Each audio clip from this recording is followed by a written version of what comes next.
The stars had never looked so peaceful before the war began. The galaxy was quiet, as if holding its breath. No one expected that peace to break so suddenly. Not even the humans. It started on a small moon at the edge of the Andric system. Miners discovered strange signals buried deep under the ice, signals that didn't belong to any known civilization.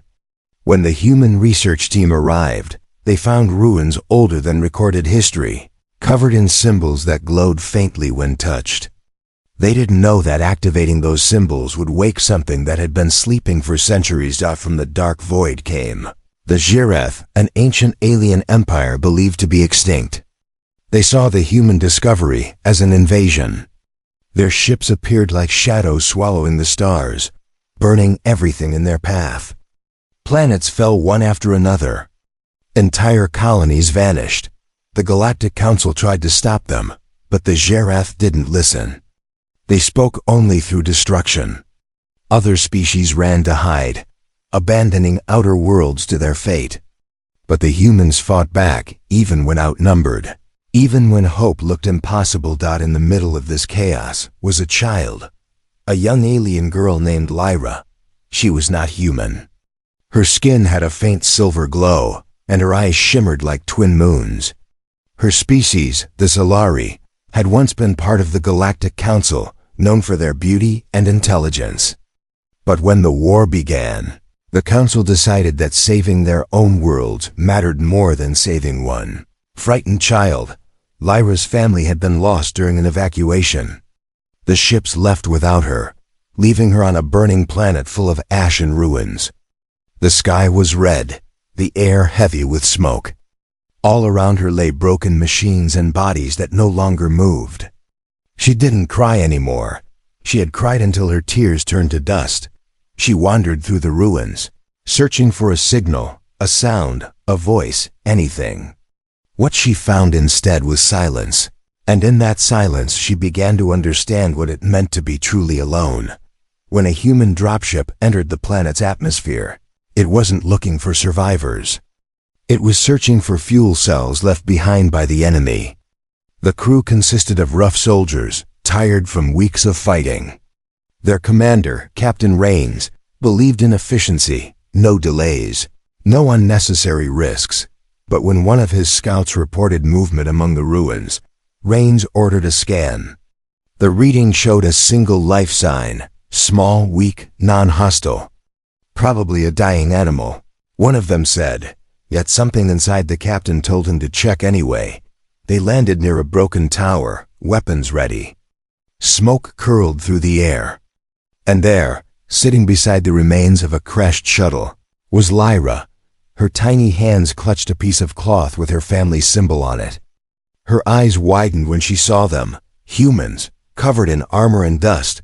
For a moment, no one spoke. The humans had seen many alien species, but this child looked different. Her skin reflected light like liquid silver, and her gaze was full of something rare in a war-torn galaxy. Hope. "Commander," one soldier whispered. She's just a kid." Rains hesitated. Orders were clear: avoid all non-human contact unless necessary. The Galactic Council had already declared that helping alien refugees was forbidden. They started this war, the Council had said. Let them face its end. But as Rains looked at the girl, something in her trembling expression broke through the cold logic of command. She wasn't an enemy. She was just lost. When he reached out his hand, Lyra flinched. She didn't know if humans were friend or foe. Every story she had ever heard called them monsters, carnivorous, savage, dangerous. But when she looked into Rains's eyes, she didn't see a monster. She saw pity. Slowly she placed her small hand into his. The crew looked at their captain, waiting for him to decide. Finally, Rains said softly, "We're not leaving her here." No one argued. As the dropship lifted off, the world below burned brighter, swallowed by fire. From the window, Lyra watched the flames consume everything she had known. A tear slid down her cheek. She didn't understand why the humans had helped her, but in that moment, she realized something she would never forget. sometimes. The creatures you fear most are the ones who save you, and somewhere deep in space, among fleets of burning ships and collapsing stars. The war had just begun, but for Lyra and the humans who rescued her, a different story was about to unfold. Asterisk, the dropship moved silently through space, its engines humming like a heartbeat in the void. Inside, the soldiers sat in tired silence. The air smelled of metal, oil, and smoke. Only the small sound of breathing came from the far corner, the alien girl they had rescued. Lyra sat wrapped in a gray blanket, staring at the floor. Her eyes still showed fear, but also something else, wonder. She had never been inside a human ship before. Everything looked strange. The glowing panels, the heavy armor, the weapons hanging on the wall. She could feel the humans watching her when they thought she wasn't looking. Captain Rains stood near the cockpit, arms crossed. He wasn't sure what he had done. Bringing an alien child aboard broke every order he had. If the command found out, he could lose his rank, maybe worse. But each time he remembered her face among the ashes, he knew he couldn't have left her there. She doesn't talk much, does she? One of the crewmen, Holt, said quietly. She's scared, another replied. Wouldn't you be? Rains turned to them. Keep your voices down. She understands more than you think. Lyra lifted her head. She couldn't understand all their words, but tone was universal. She sensed no hate, only curiosity. Her own language was soft and musical, so she whispered something in Solari, a simple phrase meaning thank you. The soldiers glanced at each other, unsure how to answer. Rains crouched beside her. You're safe here, he said slowly, pointing to himself. Human, safe. Lyra repeated the word softly. Who? Man. It was the first human word she had ever spoken. The dropship eventually docked with the larger cruiser Atlas. As the airlock hissed open, a sharp-faced officer waited for them. Captain Rains, he said coldly. You're late, and you brought a passenger? She's a survivor, Rains said. A Solari child? They abandoned our colonies last year. Command won't like this. Rains met his stare. Then they can tell me to my face to throw a child out the airlock. The officer didn't answer. He stepped aside, and the crew led Lyra through the steel corridors of the Atlas. Soldiers stopped and stared as she passed. Some looked confused, others angry. Rumors spread quickly. The humans had brought an alien aboard. In the medbay, Dr. Mira scanned Lyra with gentle hands. She's malnourished, Mira said. But healthy. Her biology is fascinating, half organic, half crystal tissue. I've never seen anything like it. Lyra flinched when a machine beeped. Mira smiled softly. It's okay. It's just measuring your heart. Lyra touched her own chest, then pointed at Myra's. Same? She asked. The doctor nodded. Yes, same. That single word seemed to calm her more than anything else. Days passed aboard the Atlas. The war outside continued, reports of lost colonies, destroyed fleets, and planets burning under the Zerath assault. But inside the ship, something small began to change. Lyra followed the crew everywhere, curious about everything. She watched them eat, train, repair machines. She learned words faster than anyone expected. Holt once gave her a chocolate bar during lunch. She sniffed at first, then took a tiny bite, and her eyes widened with delight. Sweet, she said. The soldiers laughed, and for the first time, the ship didn't feel like a war zone. It felt alive, but not everyone was happy. During a command meeting, Rains faced the ship's admiral via hologram. You violated direct orders, the admiral barked. The Galactic Council demanded no alien interference. That girl is property of the Solari Empire. Return her immediately. Rains stood firm. With respect, sir, her people left her to die. She's not anyone's property. Compassion won't win this war, Captain. Humans can't afford distractions. When the hologram faded, Rains felt the weight of defiance on his shoulders. Saving Lyra had placed his whole crew in danger. Later that night, as the ship drifted through a quiet sector, Lyra found Rains staring at the stars from the observation deck. She walked up beside him silently. "You look sad," she said carefully, forming the words she'd practiced. He smiled faintly. "Just tired, kid.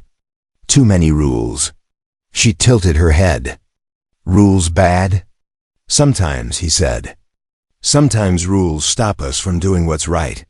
Lyra looked out at the endless sky. "My people," said humans monsters, she whispered. "Eat meat. Kill fast." Rains chuckled softly. "They're not wrong about the meat part. But we're not monsters, Lyra. We fight to survive. Same as anyone." She thought for a moment, then pointed to her heart again. Same, that one word again, same. It bridged an entire species. Neither of them noticed the flicker on the radar screen behind them, a faint blip that wasn't supposed to be there. A Jareth scout ship had entered their sector. Drawn by the faint Solari energy signature coming from the Atlas, Lyra turned her eyes toward the stars, unaware that her presence had just painted a target on every human aboard. The Atlas floated silently through the dark space between stars. Most of the crew slept, unaware that danger was already approaching. Only the ship's sensors saw it first, a tiny movement, a flicker against the void. Inside the control room, Officer Lynn stared at her screen. "Captain, I'm picking up a weak trace. Looks like a Jareth energy signature." Rains straightened. "How close?" "Too close, sir. It's following our trail. Probably detected us during the last jump." Rains felt his chest tighten. "Sound the alert." No external lights, no transmissions. The calm silence of the ship broke instantly. Red lights flashed in the corridors. Soldiers rushed to their stations, strapping into seats and arming weapons. Down in the lower deck, Lyra woke up to the sound of alarms. Her small hands clutched the blanket as the walls pulsed with red light. She had seen this before, the flashing lights, the rumble of engines, the fear. The last time, it ended with fire and screams. Dr. Mira ran into the room. "Lyra, it's okay," she said, kneeling beside her. "Stay close to me, all right?" Lyra nodded, though her eyes were wide. "Jareth?" she whispered. Myra hesitated. "Yes, maybe. But the captain won't let them hurt us." In the command bridge, the scanners now showed a shape, long, sharp, like a blade of black metal. A Jareth scout ship. Small, fast, and deadly. "They must have picked up the Solari signature," Lynn said. "Her presence, it's giving off a trace." Rains cursed under his breath. "They're tracking the girl. She's a beacon." The crew exchanged uneasy looks. Holt spoke up. "If they find out we have her, they'll call the fleet on us. We won't stand a chance." Rains turned sharply. "You suggesting we hand her over?" Holt looked down. "I'm saying we can't fight an entire empire for one kid, sir." For a long moment, Rains said nothing. Then, with quiet steel in his voice, he answered, "We don't hand over children. Not to monsters." He gave orders quickly. "Power down everything except life support. Prepare the decoys. We'll make them chase ghosts." The ship went dark, drifting like a dead object through space. From outside, it looked abandoned. Minutes passed. The Jareth ship came closer, scanning the darkness with beams of violet light. It passed over the Atlas, pausing briefly as if sniffing for life, then turned away. Everyone held their breath. Finally, the radar blinked. The enemy ship moved on. A deep sigh of relief filled the bridge. "We did it," Lynn whispered, but Rains didn't relax. "Not yet.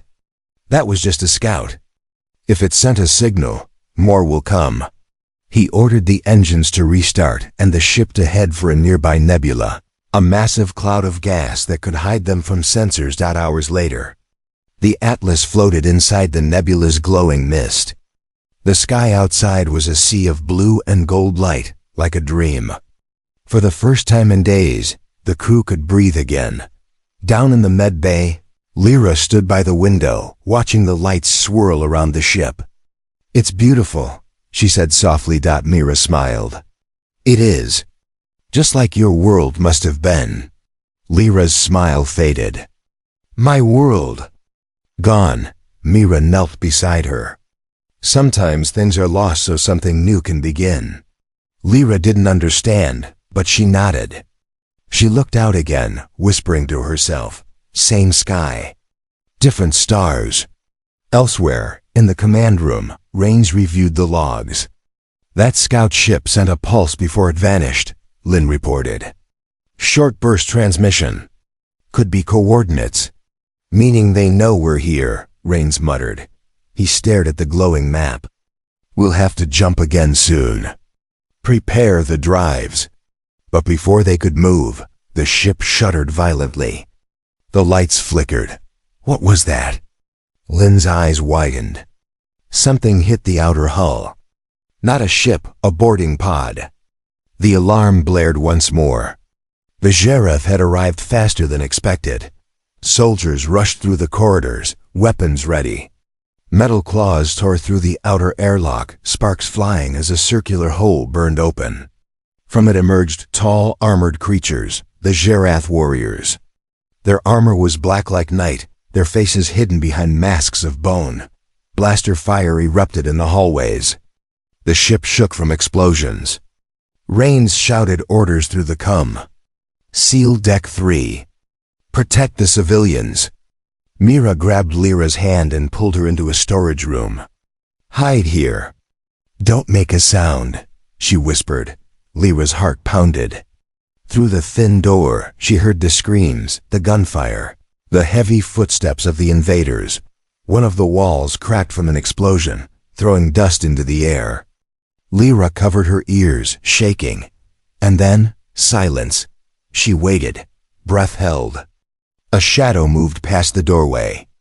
It stopped. The door slid open slowly. A Zherath soldier stepped inside, towering above her, glowing weapon in hand. Lyra froze, too terrified to move. The creature leaned closer, scanning her face. Its eyes behind the mask burned bright. Then, before it could react, a loud blast hit it from behind. The alien fell with a crash. Captain Rain stood in the doorway, weapon smoking. He looked at her and shouted, "Run!" Lyra didn't think. She ran into the corridor as alarms screamed again. Around them, the ship was burning, soldiers fighting for every inch. The war had finally found them. And this time, there would be no place left to hide. Asterisk smoke filled the corridors of the Atlas. Red warning lights flashed like angry eyes, and the sound of battle echoed everywhere. The Zherath soldiers moved through the ship with deadly precision. Tall, armored, silent. Every step they took shook the metal floors. Captain Rains led his team down the main corridor, firing at shadows that moved between the smoke. "Hold your positions," he shouted. "Don't let them reach the reactor." Laser fire cut through the air, striking the walls and leaving molten scars. One human fell, another took his place. The air smelled of burning metal and fear. Down in the lower decks, Dr. Mira pulled Lyra along the narrow path toward the engineering bay. "We need to hide somewhere safe," Mira said, coughing through the smoke. Lyra stumbled, her small body trembling. They come for me," she said softly, guilt in her voice. Mira stopped and looked at her. "You listen to me, Lyra. None of this is your fault. You didn't ask for this war." Lyra wanted to believe her, but deep inside she felt something strange, a vibration, like a pulse coming from her chest. It wasn't fear. It was something else, something awakening. They reached a sealed maintenance room and slipped inside. Mira locked the door behind them. Stay here. No matter what happens, don't open this door unless you hear my voice." Lyra nodded weakly. Mira gave her a reassuring smile before running back into the chaos. Left alone, Lyra sat on the floor, hugging her knees. The vibration in her chest grew stronger, almost painful now. Her skin began to glow faintly, soft silver light pulsing beneath her skin. She gasped and covered her mouth. Outside, footsteps approached. The heavy thud of Zerath boots stopped outside the door. A deep metallic voice spoke in their harsh language. The lock began to spark. They were trying to break in. Lyra pressed herself against the wall, terrified. Her heartbeat echoed through the floor like thunder. "Please," she whispered, "please stop." The door burst open. 2 Zerath soldiers stepped in, weapons raised. One of them reached toward her, and then the light inside Lyra exploded. A blinding flash filled the room. The soldiers screamed as the walls shook. Their armor melted under a burst of energy that threw them back into the corridor. The light faded slowly, leaving the walls scorched but Lyra unharmed. She stared at her hands. They were glowing bright silver. The symbols of her people, the Solari, appeared faintly along her arms like shining veins. Tears filled her eyes. She didn't understand what she had done. Up on the bridge, the sensors went wild. Energy spiked from the lower decks. Lynn shouted, "Reading." I don't even know how to describe it. It's like a fusion reaction, but controlled. Rains frowned. "That's where the girl is." Another explosion rocked the ship. Rains grabbed his cum. "Myra, report." Mira's voice came through, breathless. "She's alive, Captain. But you need to see this. She's not just a survivor." Rains sprinted toward the lower deck. When he arrived, he saw the aftermath. Walls glowing with residual light. 2 Zerath corpses on the floor, and Lyra sitting among the debris, trembling. He knelt beside her. "Lyra, what happened?" "I didn't mean to," she said softly. "They came, and then the light." Mira stepped forward, holding a scanner. Her energy readings are off the charts. It's like her body reacted to danger automatically. Rains looked at her, then at Lyra. "You mean she's some kind of weapon?" "Not a weapon," Mira said. "More like a key." Before Rains could ask what she meant, the cum crackled. "Captain, the Zerath flagship just entered the sector. They're demanding we hand over the Solari source, whatever that means." Rains looked down at the girl. Her glowing eyes met his. He understood now. She wasn't just any survivor. She was the reason the Zerath had returned after centuries. Lyra felt his stare. "They want me," she said quietly. "Because of this." She lifted her glowing hands. "It's inside me." "Then we'll keep them from getting it," Rain said firmly. "You're not their prisoner." Lyra shook her head. "They will destroy you for me." Rain stood. "They can try." The ship trembled again. The Zerath flagship was charging its weapons. The Atlas was outmatched. The human crew scrambled to prepare their last defense.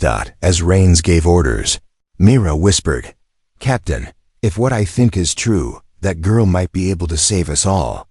"How?" "She's not just Solari. She's something older, maybe the last remnant of the ancient ones who built those ruins on Andrix. Her power could disrupt the Zerath technology." Rains looked at Lyra again, the fragile child glowing like a small star. He saw fear in her, but also strength. "Then we use that power," he said. "But not as a weapon. As hope." Outside the ship, the Zerath fleet aligned their cannons. The void shimmered with energy. Inside, humans prepared for their final stand. And in the heart of it all, Lyra closed her eyes. The silver light returned, stronger, brighter, as if the stars themselves were answering her call. For the first time, she wasn't afraid. The Atlas drifted in the cold glow of the nebula, its metal skin cracked and burning. The Zhereth fleet had arrived, dozens of black ships surrounding the lone human cruiser like wolves around a wounded animal. Inside the bridge, red lights flashed as alarms screamed. "Shields failing!" Officer Lin shouted. "We can't take another hit." Captain Rains gripped the rail. "Hold your fire. Let them think we're beaten." Another blast shook the ship, tossing everyone to the floor. Sparks rained from the ceiling. Across the room, Lyra stood motionless, eyes glowing brighter with each hit. The silver light around her was no longer faint. It pulsed like a living heartbeat. Mira scanned her. Her power's rising again. If it keeps growing, it could overload the ship. Rains looked at Lyra. "Kid, can you control it?" She shook her head, tears in her shining eyes. "I don't know how. It's calling to me." Outside, the Zhereth commander sent a message through the cum, a voice deep and cold. "Humans, hand over the Solari source or be erased from existence." Rains answered calmly, "You'll have to come and take her." The voice hissed. "Then you die with her." The enemy cannons began to charge. Lightning-like energy gathered across the black holes. Lyra looked out the viewport, trembling. "They'll destroy you for me." Rains knelt beside her. "Listen, you don't owe us anything. But you're not alone anymore. We stand with you." His words were simple, but they struck something deep inside her. All her life she had been told humans were monsters, cruel, selfish, dangerous. But these monsters had fought for her when no one else would. Her breathing slowed. "I will protect them." She closed her eyes. The silver glow expanded, spreading across her skin, then into the air like mist. The ship's systems flickered. The engines roared to life without command. Energy readings spiked off the charts. "Captain!" Mira shouted. "She's merging with the ship's core." "Let her," Rain said. "Whatever she's doing, it's our only chance." Outside, the Zhereth fleet fired. A storm of plasma bolts screamed toward the Atlas, but before the blasts could hit, a wave of blinding light erupted from the human ship, a dome of pure energy spreading in all directions. The enemy fire struck the barrier and vanished like smoke in the wind. On every deck of the Atlas, humans stopped fighting and stared through the windows. The nebula outside turned silver, glowing like dawn. Lyra hovered above the floor now, her eyes pure white light. "They used my people to make their weapons," she said, her voice echoing like two voices at once. "But they forgot the heart that gave them life." The Zhereth ships opened fire again. Nothing passed through. Their systems began to fail one by one. Engines stalled. Weapons went dark. Mira gasped at the readings. "She's rewriting their technology. Her energy. It's canceling theirs." Rains watched in awe. "She's not a weapon. She's the code they feared." In the darkness of space, one by one, the enemy ships drifted to silence. The flagship tried to escape, engines glowing bright, then burst apart in a silent flash. When the light faded, only the Atlas remained. The humans cheered through the cums, disbelief turning to joy. But Lyra fell to her knees, exhausted. The silver glow dimmed. Smoke rose from the floor where her light had touched it. Mira rushed to her side. "Lyra, stay with me." The girl's voice was soft. "Did I save them?" Rains knelt beside her. "You saved everyone." She smiled weakly. "Good, then. Humans, not monsters." Rains felt a lump in his throat. "No, kid. Not monsters." Outside, the nebula shimmered with the last trace of her power, painting the void in beautiful silver and gold. For a moment, the entire sector was calm, the war, silent. But deep in that silence, far away beyond the reach of scanners, something stirred. A massive shadow moved among the distant stars, watching, waiting. The Zhereth were not finished. Back on the Atlas, Lyra slept peacefully in the medbay. Mira checked her vitals and smiled. She live. Rains looked through the observation window at the stars ahead. She just changed everything, he said quietly. The galaxy will never see humans the same way again. For once, the word carnivorous meant something new, not monsters to fear, but protectors to remember. That the Atlas drifted onward, carrying the girl who shouldn't have existed, and the humans who proved why they did. Days passed after the great battle. The human cruiser Atlas floated quietly through the scarred nebula. The silence of victory felt strange, almost heavy. Most of the crew worked in silence, repairing broken systems and patching damaged hull plates. Every corridor still carried burn marks from the fight. But inside the medbay, peace had finally returned. Lyra slept under a soft blue light. Her silver hair glowed faintly, her breathing slow and steady. For the first time in her life, she wasn't afraid. Captain Rain stood near the glass window, watching her. "She's stable?" he asked softly. Dr. Mira nodded. "Yes, but there's something different. Her body is healing faster than before. It's like her energy is adapting to us, like it's learning." Rain smiled a little. "Maybe she's learning what it means to be human." The words made Myra pause. "You think she'll stay with us?" "Maybe," Rain said. "If she wants to." Outside, the stars stretched endlessly. But far beyond them, a signal pulsed, faint, mechanical, and old. It came from deep within the ruins of a Solari station. When the message reached the Atlas, it was coded in Lyra's native language. Mira played it through the speakers. A soft, broken voice whispered, "Unit 07. If you hear this, run. They will come for you. You are the key." Lyra stirred in her sleep. Her eyes opened, glowing faintly.